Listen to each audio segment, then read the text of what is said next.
Hello guys, good morning. আশা করি তোমরা সবাই ভালো আছো। আমি ভালো নেই গাইস, আমি ভালো নেই গাইস। আমার কাছে কোনো জামা কাপড় নেই। কোথাও যাওয়ার সময় আমার কাছে কোনো জামা কাপড় থাকে না, কিছু করার কিছু থাকে না, তখন আই এম ভিখারি। কিন্তু আলমারি পরিষ্কার করতে গিয়ে দেখছি আমার কাছে এত জামা কাপড় হয়ে গেছে যে আমার আলমারি জায়গা দিচ্ছে। কদিন ধরে আমি শুধু জামা কাপড় চেয়ারে রাখছি, বলবো আলমারিটা পরিষ্কার করি, জামা কাপড়গুলো ঢুকাবো। আমার আলমারি কম পড়ছে। কারোর বাড়ি যদি আলমারি থাকে আমাকে প্লিজ পাঠা। আমার এত জামা কাপড়, যখন আমি বেরোই তখন আমার জামা কাপড়গুলো চোখে পড়ে না কেন? আমি রোজ একই রকম জামা কাপড় পরে কলেজে যাই, একই রকম জামা কাপড় পরে বাইরে বেরোই। আমার এত জামা, এত চুড়িদার, এত কিছু। লিটারালি আমি আলমারির সামনে বসে আছি, আমি বসে আছি আমার চারটিখানি জামা কাপড়, এত জামা। এইটা ফাঁকা করেছি, এগুলো ফাঁকা গুছাচ্ছি আমি, কিন্তু এত জামা কাপড় আমার আলমারি ধরবে না।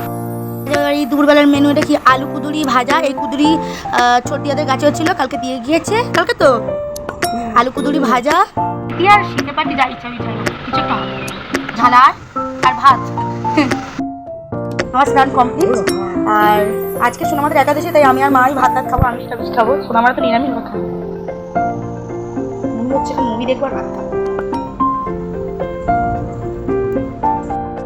गाइस अंदर का ब्लॉगर जाग गया,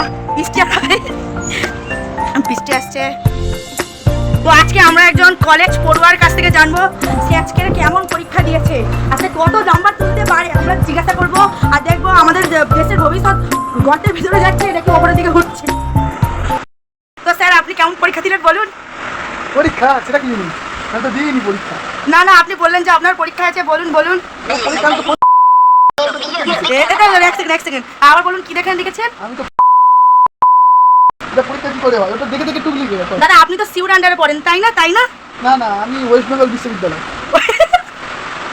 তো স্যার এরকম কেমন একটা স্যার আমরা জীবনে দেখবো না। আর স্যার কিন্তু কিভাবে পরীক্ষা দিয়েছে আপনারা সবাই ওইভাবে পরীক্ষা দেবেন।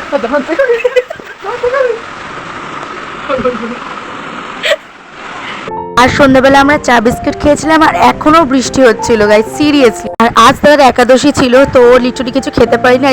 আর বৃষ্টিটা একটু কম হওয়ার পর তারপরেও বাড়ি গেছে। আর ও খেয়েছিল শুধু ফল আর একটু দুধ টুধ এইসব খেয়েছিল। আর রাত্রেবেলা মামা এনে দিয়েছিল বিরিয়ানি। তো আমার তো খুশির ঠিকানা নেই। আর আমি ঘুমাচ্ছিলাম, লিটারালি ঘুম থেকে উঠেছি আর দেখেছি বিরিয়ানি এনে দিয়ে। আর ভদ্রসভ্যের মতন তো আমি খাই না, আমি ঘন্ট করে খাই, তো এইভাবেই খাচ্ছিলাম। তো অনেক ভিডিও আসছিল না, আশা করি সব ভিডিও এবারে পোস্ট হবে। টাটা সবাই।